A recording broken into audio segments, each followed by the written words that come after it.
day 140 in a year of living the Warrior's Way. In today's video, there's two sides to every story.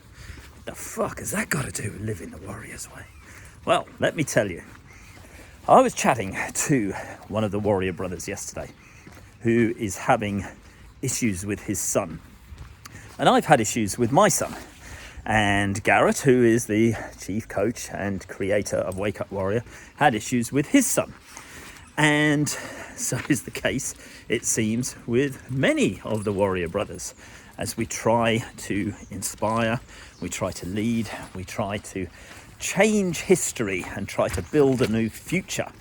The difficulty is, especially when it comes to sons, is that in the past, I'm just going to talk about myself. I have been a bit of a dick. And I have let myself down, I've let my son down, I've let my family down, and none of it was through intention. None of it, I didn't wake up one morning and say, I'm going to fuck my kids up. I didn't wake up one morning and say, I want my son to hate me for the rest of my life. But by gradual osmosis, what has happened is my son has created his own stories about situations. I have created my own stories about the same situations. And the two stories are poles apart, like a long, long way apart. And somewhere in the middle is the deep and nasty truth. The truth that neither party want to actually acknowledge. But the difference is, when you're in Wake Up Warrior, what actually happens is you get a different perspective by use of a tool called the stack, where you can write and answer certain questions to a series of questions which allows you to dig deep and see things from different perspectives. So, for example, if we use my son, now if he sees this, he'll probably say, bah! But that's fine, because, he doesn't communicate, so I can only hypothesize from my own thinking and my own past and my own learnings and lessons about who I am, what I've done, what I've said, how I've behaved, and what has happened from my perspective. So, he thinks that I prefer his sister to him. He thinks that I preferred my ex-wife's son to him. He thinks that I treated him differently. Now, if we examine that, as I have done in the stack, I would say, okay, maybe there is some truth in that. Maybe I did treat you differently to your sister because she's a girl and you're a boy. Maybe you got the impression that I did treat my ex-wife's son better, but that was because I was living with him 7 days out of 7, and you would come to me at weekends. So maybe in your mind you thought he had preferential treatment. And then we look at the other one, which is again me hypothesizing I treated him different. So as parents, we can only learn from our own parents, and we can only learn by observing other people's parents and how they treat their kids. And you see, the interesting thing is we always think everyone else's parents are much cooler and much better than our own parents, that our parents are assholes, but everyone else's parents are great. And you see this in Harry Enfield with his fun expose with Kevin the Teenager. And I look back on my teenage years, and I look back on how I was with my dad, and then I learn about how he was with his dad, and then I learn about the generational bullshit that's been handed down and the way that we have been taught, trained and educated to raise children. It's very different now, And back in my day, you'd get a good beating from the teacher or from your parents or whatever. With my children, there was no beatings. And then going forward with my children's children is a very, very different scenario yet again. There's lots of acceptance, there's lots of, allowing them to pretty much do whatever they want and become whoever they are. And so there's a lack of, what's the best way to put it? A lack of respect for people. Because none of it is wrong. None of it is right. It just is what it is. And some people get on with it and they're perfectly fine with it. And this is where you can get an alcoholic household where you can get 2 children raised and one child will say, I'm never going to drink because my father and mother was alcoholic and it's terrible. And then the other one will say, I'm going to drink because that's what I've been taught, trained and educated to do. And it's perfectly acceptable. So a lot of it is down to choice and interpretation. But the difficult thing is now, if we use Coach Garrett as an example, he says, and I believe him, that he texted and he messaged and he video called and he called his son for years trying to reconnect with him. And I did the same thing for, I think it was 2 years. And then a tipping point happened. My father died.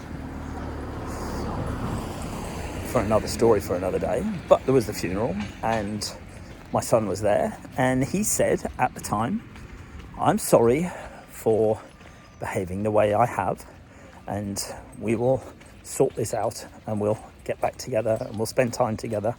And bear in mind, he has a son who I have seen once and that upsets me because it's my only grandchild and saw him when he was 7 days old, haven't seen him since. And it's not through lack of trying. But what's happening is my son, through his own stories that he has told to himself and to others, says that I am bad for him. Therefore, I am bad for his son. And he will be running stories just like I did about his poor childhood, his poor upbringing, how everything is terrible, and that he wants to do the right thing by his child. But that affects everyone. It affects his son going forward. It affects me.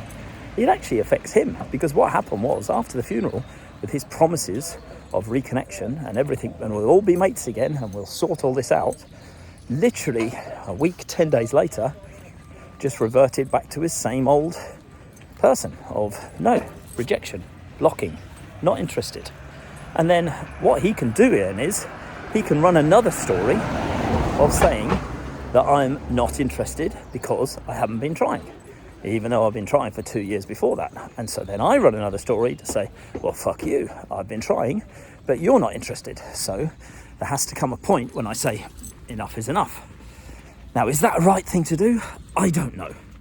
But I have been trying with this child for a very, very long time. And no matter what I say, no matter what I do, you cannot influence or change someone's opinion when it is so steadfast in their own brain, when they are so determined that their version of the story is correct, when they refuse to hear any other version of the story. So what I have to do is I just have to lead by example. I have to be a better man. I have to become a better person so that I can say, okay, as I'm doing in this video and in other videos, I fucked up. Here I am. Exposed.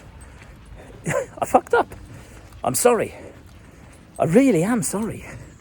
I really didn't mean to do all of the things. I did them, whatever they were, I did them because they're in your mind. So therefore, either they happened or you embellished it and you made it into something much bigger than it was.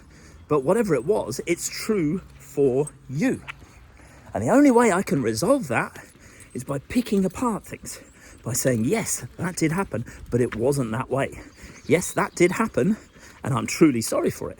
Yes, that may have happened, but not in the way you have built it up. Yes, you may have interpreted my words, thoughts, actions, behaviors, and beliefs in that way, but it isn't actually that way. And the difficulty is that when you apologize to someone, and you say, I'm sorry you feel that way, or I'm sorry you think that way, it's not a fucking apology. Apology is when you're actually sorry for what has happened. The interpretation and the embellishment and everything, that's on the other person. That's nothing to do with me. I might have done something, I might have said something, I might have acted in a certain way. I might have got angry, and then it gets blown up into this great big thing. And that is okay, because that's what I've done. Well, actually, it's not okay. You know what I mean? It has happened, and it has been interpreted and read into and experienced in a different way to what it actually is. So, when I say I'm sorry, I am sorry. I'm truly, truly sorry. For whatever it is that I did, for whatever it was that I said, for however it was I behaved, for however it was that I treated you, I'm sorry. I wouldn't want you to feel the pain that you're feeling, my son. I wouldn't. I don't like feeling like this. I don't like not knowing who my grandchild is, my grandson. I don't like not being connected to you. You're my only son. It's very difficult. But I know in his mind and in his story, it will be, I'm punishing you. I'm punishing you for what you did. I'm punishing you for how you made me feel. I'm punishing you because you deserve it. And part of me is thinking that. He may not be thinking that, but part of me, the fucked up part of me, the damaged, toxic inner child that resides in me, says, you deserve to be treated like that. You don't deserve love. Even your children don't love you.